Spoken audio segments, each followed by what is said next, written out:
Hola chicos y chicas, ¿qué tal? Espero que estén bien. Soy la profe Alba Osuna y hoy en nuestra clase de historia quiero hablarles de las instituciones coloniales. Primeramente quiero iniciar hablando un poco de la Real Provisión del 12 de septiembre de 1537. Pero ¿qué era y qué es lo que establecía esa Real Provisión? Pero antes que nada, hablemos un poco de qué era una Real Provisión.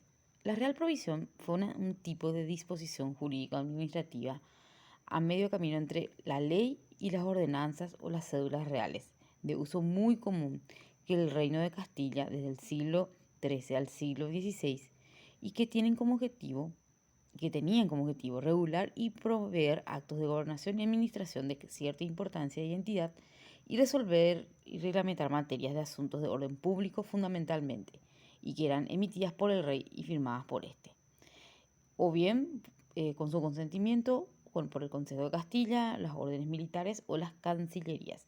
Era una especie de decreto, lo que sería hoy. Por ejemplo, esta es una real provisión. Así eran. Esta es una real provisión del 12 de mayo de 1551 que fundaba la actual Universidad Nacional Mayor de San Marcos, que es la universidad más antigua de América. Pero lo que hoy hablaremos es la Real Provisión del 12 de septiembre de 1537. La Real Provisión, expedida en Valladolid el 12 de septiembre de 1537 por el rey Carlos V, había establecido un procedimiento en verdad muy nuevo en el Imperio Español para cubrir las vacancias que se produjeran en el mando superior del Paraguay y el Río de la Plata. ¿Qué facultaba esta Real Provisión? Ella disponía que en el caso de no haber nombrado sucesor don Pedro de Mendoza antes de morir, o si lo hubiese hecho, este también hubiera fallecido, deberían reunirse los conquistadores y los pobladores para elegir. Esa real provisión decía algo así: para que, habiendo primeramente de elegir persona cual convenga a nuestro servicio y bien de la dicha tierra, elijan aún nuestro nombre, en este caso y no en otro alguno, por gobernador y capitán general de aquella provincia, a la tierra, a la persona que según Dios y sus conciencias parecieran más conveniente para el dicho cargo. O sea, este documento permitió que los conquistadores pudieran designar al primer gobernador en forma interina, pues el monarca debía nombrar a otro de su confianza o reconocer al que los expedicionarios habían elegido. Por ejemplo, gobernadores que fueron electos a través de esta real provisión. Primeramente fueron don Pedro Mendoza, que obviamente fue el que fue designado primeramente por el rey. Posteriormente fue electo Juan de Ayolas y este en Candelaria designó como sucesor a Domingo Martínez de Irala. Instituciones coloniales. Una de ellas es el Cabildo. Sus orígenes se remontan en la península ibérica. Eran organizaciones municipales que fueron desarrollándose a lo largo de toda la Edad Media. Ya en América cumplieron funciones de carácter administrativo, policial, sanitario, judicial y a veces económico. Lo integraban dos o más alcaldes, el síndico, un procurador, un alférez real, el fiscal ejecutor, oidores y regidores.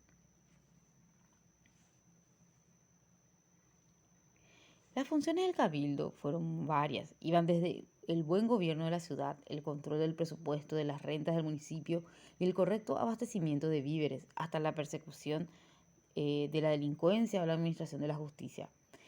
También figuraban el de emitir ordenanzas para un gobierno de las ciudades, como una policía urbana, distribución de las tierras, construcción de puentes y caminos.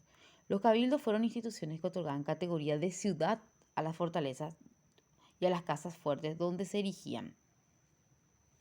Existieron varias clases de cabildos.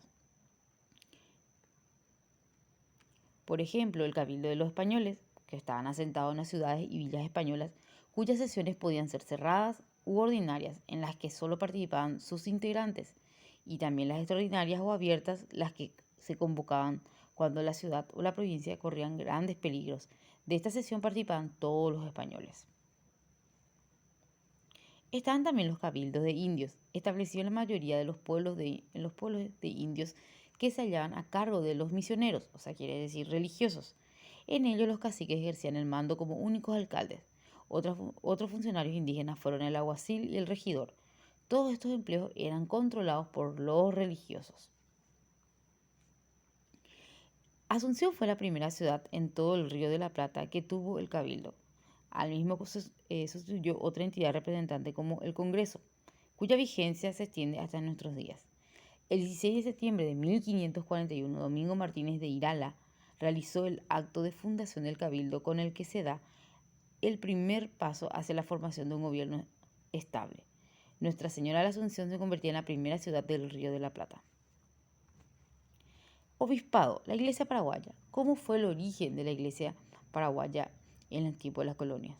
Los primeros religiosos, 2 frailes mercedarios y 4 jerónimos, llegaron al Paraguay con don Pedro de Mendoza, el primer adelantado. Los jerónimos no llegaron a fundar conventos en tierras paraguayas.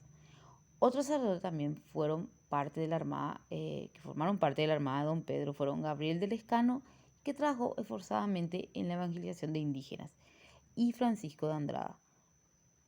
También fueron los primeros sacerdotes el fray Bernardo de Armenta y fray Alonso de Lebrón. La primera diócesis del Río de la Plata fue la de Asunción, que fue fundada en 1547. El primer obispo que gobernó la Iglesia paraguaya fue fray Pedro Fernández de la Torre, franciscano que llegó a su sede en 1556. La encomienda y tipos y características. ¿Qué fue la encomienda? La encomienda fue la cesión de un grupo de aborígenes o indígenas a un español llamado encomendero para que se encargara y cobrara para sí los tributos que aportaban los indígenas mediante su trabajo. El encomendero a cambio debía cuidarlos, proveerles vestimenta, alimento y adentrarlos a la fe católica. La encomienda no fue un instrumento nuevo ideado para las Indias, o sea, para las Américas. En aquel entonces era la Nueva España, como le decían ellos. Pues las personas libres durante la Edad Media debían encomendarse a un señor para que éste los protegiera. Así nació el sistema feudal. Los españoles, basados en este régimen, implantaron en América el mismo sistema medieval, pero con algunas diferencias. La imposibilidad indígena de pagar tributos en moneda coincidió con esa necesidad española de explotar las ricas tierras. Los indios fueron entonces obligados a trabajar bajo las órdenes de los conquistadores para contribuir con la corona. Y la encomienda tenía 2 modalidades, la yanacona y la mita. La yanacona fue una forma de servidumbre o trabajo gratuito y además una modalidad de castigo para los pueblos indígenas que opusieron resistencia a la conquista. Los indios eran entregados a los españoles para ser peones o sirvientes.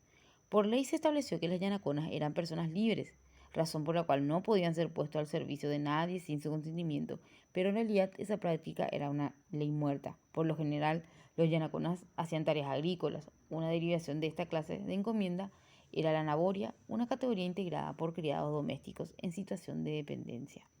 La mita, que su origen tiene de procedencia incaica, que significa turno, debía cumplirse con un periodo de 10 meses, generalmente en las minas de plata. Su excesiva dureza provocó la muerte de muchísimos indios, aunque según las leyes los mitayos debían percibir un salario por sus trabajos. En la práctica, gracias a un sistema de pequeños adelantos, el indio siempre resultaba deudor y estaba obligado a pagar una deuda interminable. La mita era una verdadera esclavitud disfrazada. Principalmente esto se dio en las minas. La mita minera constituyó uno de los servicios más duros e inhumanos que pesaron sobre los aborígenes en el periodo colonial, hasta el punto que en 1549 el rey Carlos I decretó su abolición en Nueva España. Hasta aquí la clase de hoy. Muchísimas gracias por la atención, chicos y chicas. Nos vemos próximamente en otra clase de historia.